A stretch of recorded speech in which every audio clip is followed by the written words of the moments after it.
Do some of y'all understand how bad of a coaching staff Alabama has to have with all the talent they have on that team to lose to this Oklahoma team, and I mean that respectfully, and to lose to Vanderbilt? And let me put it to you like this. It's not the fact that Alabama lost, it's the way they lost against Oklahoma and Vanderbilt. And here's the bad part about it, especially if you're an Alabama fan. There are zero, and let me repeat that, zero signs of improvement and things getting better anytime soon.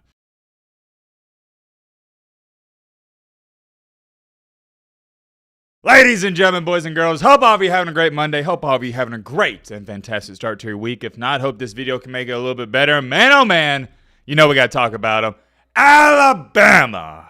Things aren't looking too good there. I'm sure many of you saw my immediate reaction to the game. I was extremely sad, disappointed, and I still am, but I've slightly recovered a little bit. Depending on the severity of a loss, it normally takes me around a week or two to eventually get over it. And for most Bama fans this year, it's been weird because right when you start getting over losses and you start to get your hopes up, you lose another one, which is unfamiliar territory. In today's video, though, we're not here to just talk about how bad Alabama played against Oklahoma. We will talk about that. But we're also here to talk about some of the problems Alabama currently has. And what's so bad about it is it's not like they just have one or two. No, they have several. And no, I'm not just talking about the players and what you saw on the field. There's some things going on behind the scenes we got to get into. This topic is so important. It is the one and only thing we're going to be talking about. Be on the lookout for a bunch of videos this week because there's a lot going on. Strap in, buckle up, get you a snack, get you a popcorn, get your favorite meal you like to eat when you watch a video, because trust me, I do the same thing. But I'm Matt Blah, should have crab up. Now that for that too.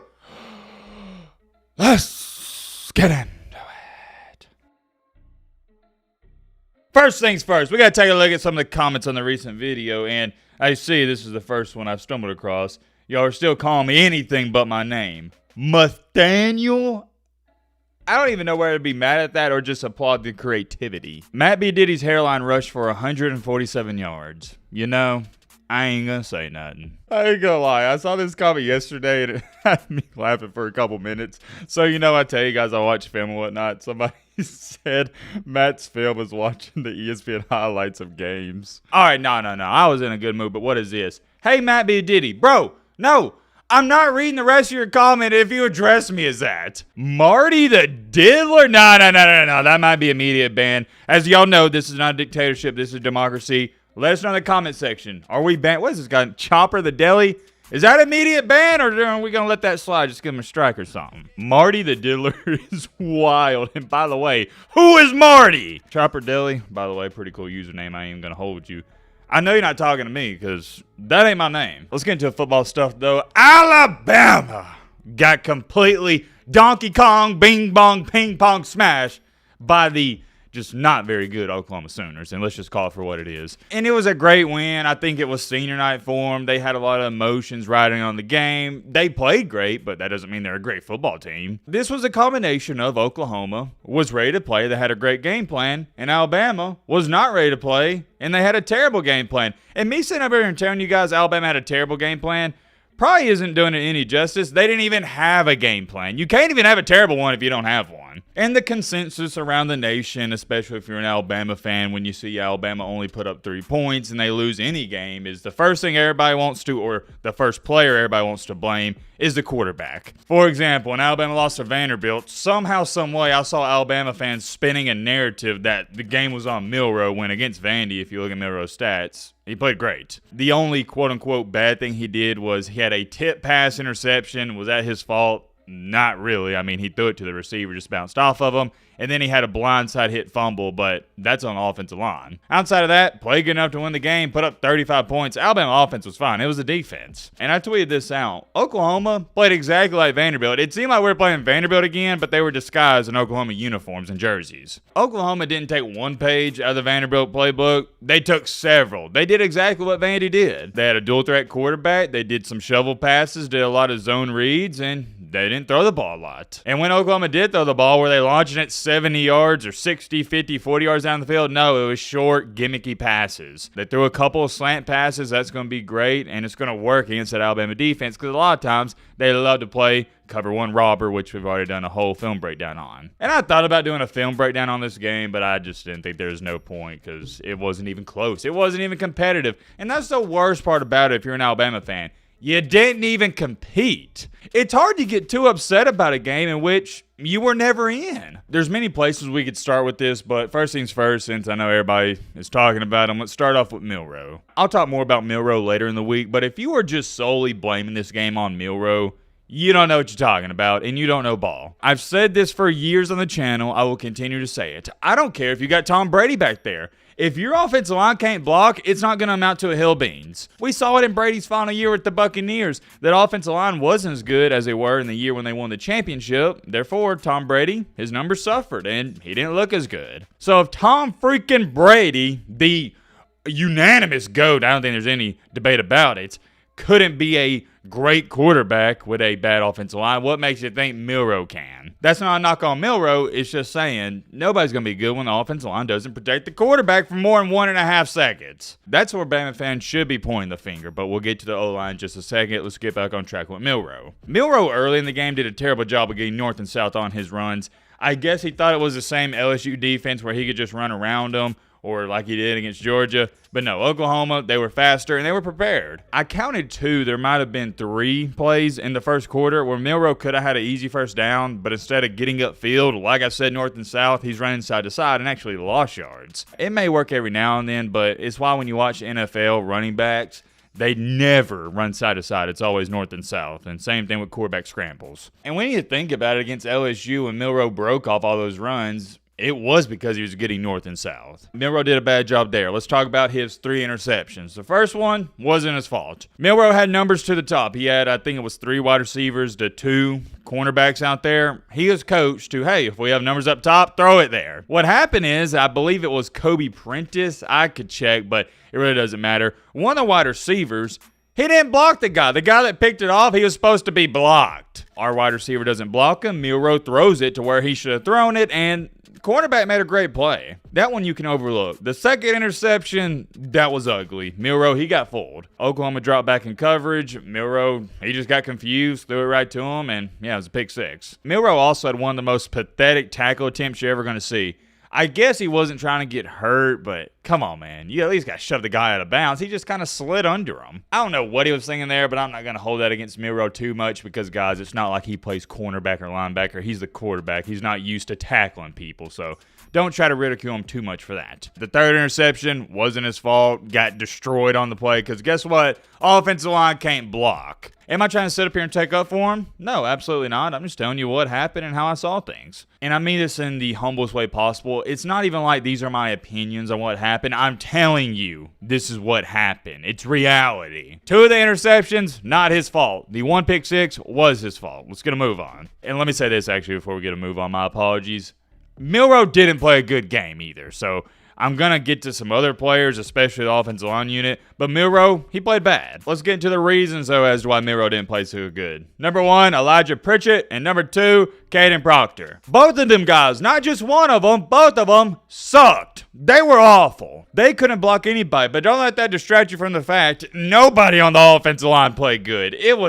That was probably not a thing about it. The worst performance of an offensive line group collectively I've ever seen as an Alabama fan. Whether it was passing or running the ball, they couldn't do anything. And it's kind of shocking because I don't think Alabama had the greatest O-line unit heading into the game, but all throughout the season, for the vast majority, they've been solid. Just terrible, terrible, terrible, terrible. And I don't want this just to be about, oh, well, Alabama's offensive line unit played bad. Oklahoma's front 7, they played amazing. They played inspired football. It looked like Alabama didn't even want to be there, and that's the most disappointing part about all of it, and we'll get to that in just a second. As far as it goes for Alabama's wide receivers, tight end, C.J. Dupree, he missed a blocking assignment in the first quarter and dropped not 1 but 2 passes. Terrible. Ryan Williams, even in the first half, he dropped an easy first down that would have kept the chains moving on 3rd down. I pretty much just berated the entire offense, but yet again, I'm going to go back to this. I'm just telling you what I saw. I'm just criticizing, if you want to call it. Let's talk about the defense. There's not much to say outside of the fact the defensive coordinator, Kane Womack, terrible job, per usual. He's had terrible performances all year as a defensive coordinator. And then the players themselves didn't do too much better. There's nothing you can even say about the defensive backs because Oklahoma only passed the ball, I think, to be exact, 11 times. We can't stop the run, and if you can't stop the run, that's into the ball game. Like, story's over. Oklahoma would do what anybody would have done with 2 functional brain cells. They realize, hey, we're getting 4 to 5 yards per carry, and Alabama can't stop us. So until they stop us, let's go with, I know this is a crazy idea, another run play. And then that one worked, and they said, okay, let's run it again. And that one worked. And time after, it was just deja vu. They run the same couple of plays over and over and over. Do you know how embarrassing it is, whether you're a fan, defensive coordinator, the head coach, a player on the team of Alabama, to know Jackson Arnold's going to run the ball and you still can't stop him? And I mean that respectfully. Jackson Arnold is a pretty good athlete, but come on now. There's a reason you don't see quarterbacks in the NFL running the ball 25 times per game on designed quarterback runs. That's the worst part about it. You may see Lamar Jackson have like 15 rushes, but about 8 or 9 of those are like scrambles he did himself on designed pass plays. Jackson Arnold, 25 rushes, I'd say 22, 23 of them were designed. Alabama quite literally knew, hey, he's going to run the ball here, and couldn't stop him. And that's not on the players. I don't care what anybody says. Alabama has the athletes. They have better athletes than Oklahoma. We saw what they did against LSU. They beat Georgia. We've seen Alabama play like the number 1 team in the country. And when they're playing to their potential, yeah, I think they are a top 3, top 5 team in the nation. What happened against Oklahoma is solely on Kane Womack, the defensive coordinator. And it's not just him, trust me. I'm going to get to Kalen DeBoer, which is the head of the totem pole, and Nick Sheridan. Kane Womack is an idiot sandwich. And there was one play, I hope I can find the picture. I might have saved it, might have lost it. It was 3rd and 1, and we had 3 guys on the defensive line. 3, gosh, I'm sorry. That just irks me. 3 guys, 3rd and 1. Dude, you at least got to have 4. Golly, man, that's just inexcusable. Can't happen, and it doesn't make any sense. Ultimately, though, the main reason Alabama lost this game is because our coaching staff is one of the worst coaching staffs I've ever seen. Do some of y'all understand how bad of a coaching staff Alabama has to have with all the talent they have on that team to lose to this Oklahoma team, and I mean that respectfully, and to lose to Vanderbilt? And you can sit up here and try to throw every excuse out there, but hey, Matt, Vanderbilt ain't that bad this year in Oklahoma. You know, they got, nah, dude. There's no excuse. And let me put it to you like this. It's not the fact that Alabama lost. It's the way they lost against Oklahoma and Vanderbilt. You couldn't stop Vanderbilt and Oklahoma from running the ball down your throat over and over and over. You should be ashamed of yourselves. And by you, I ain't talking about the players. I'm talking about the coaching staff. And I've told y'all I don't criticize a coach too much in his first year, but this is all Kalen DeBoer's fault. You can say, well, it's Womack, you know, he is the defensive coordinator, but yeah, you know who approves it? Kalen DeBoer. Whether Womack likes it or not, and if he wants to keep his job, he's going to have to switch up the things he does on defense. He's got to change his mentality. As far as it goes for Nick Sheridan, he's insane. You know why I say that? Because the definition of insane is doing the same thing over and over and over and expecting a different result. And that's what he did. He ran that stupid gimmicky run play with Jalen Milroe over and over and over. And it never worked, and he kept doing it thinking it might work. The dude's an idiot, and he is the worst offensive coordinator Alabama has ever had. And Alabama fans ain't ready for this. But Bill O'Brien was 10 times better than Nick Sheridan, and I don't know why people hated him. I like Bill O'Brien as an offensive coordinator. Heck, I still remember, and some of y'all may remember this as well, when Alabama lost to Tennessee, people were blaming Bill O'Brien. Dude, Bill O'Brien scored 49 points, and Alabama fans were blaming him for a Tennessee loss. Get the F out of here. Bill O'Brien was much better than what a lot of people realized and thought. It's all coaching, I can prove it is. Nick Saban took this same Alabama team, I would say, talent for talent, this Alabama team is just as good as the team last year. Heck, they might even be better considering the offensive line doesn't have snapping issues. Nick Saban took this same team with the same quarterback, Jalen Milroe, to the playoffs. And heck, they should have won it all. They were 1 4th down stop away from beating Michigan. And this team, it's not even like they're slightly behind that team last year. No, they're light years behind. You can't even beat Vandy. Vandy ain't bad, but dude, they don't even have the athletes to compete with Alabama, and they dominated them. And I actually think you can make a legit case and argument that the Oklahoma one might be more embarrassing than the Vandy one.